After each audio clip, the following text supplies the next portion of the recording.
Richard Southern joins us with the day's top business stories. And Richard, the Russian invasion of Ukraine triggering all kinds of uncertainty in the business world.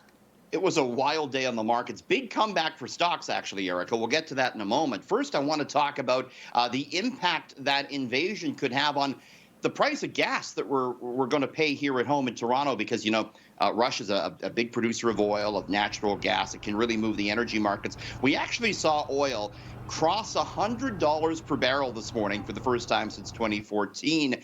And that had us thinking, boy, we're going to see a big jump for gas here in Toronto. But the U.S. president, Joe Biden, came out and spoke this afternoon, and he made it clear the U.S. is not going to target Russia's oil and gas operations.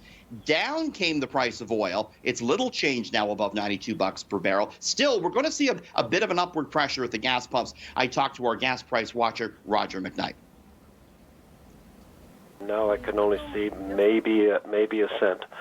This is very hard to predict. Yeah, it's tough to call. I know, Roger, with the oil moving as fast as it is, but you are saying that we could easily see some upward pressure for gas in the next little while, right? We're heading towards $1.62 pretty easily by the weekend. It's very, very likely that you're going to see record high prices over the next 2 weeks. Just the other minute, got an update from Roger. He's saying no change for the price of gas tonight, but a 2-cent increase on Saturday morning. Got to talk about what we saw on the stock markets. A big sell-off at the open, but then a huge recovery. The Dow closed up 91 points. The S&P up 1.5%. The NASDAQ up more than 400 points. The TSX was positive. Investors really moved back into stocks. They bought the big name technology concerns. Netflix up 6.1%. Erica, at the end of the day, it was really Russian stocks that were the hardest hit today, funny enough. All right, switching gears now. Could your employer be tracking what you're doing and where you're going? Well, the answer, Richard, is actually yes.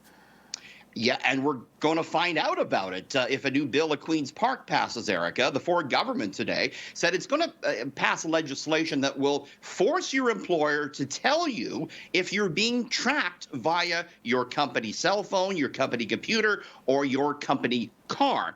The legislation would force employers to draw up a written electronic monitoring document. I had a chance to talk to the Labour Minister, Monty McNaughton. We hear stories where employees are being tracked when they go to the washroom.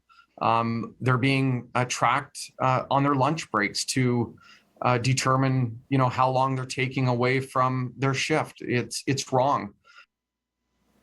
If the legislation passes, the new rule will come into effect 6 months from now. Erica, the minister, couldn't tell me exactly how this will be enforced or what penalties companies may face if they violate the new monitoring rule.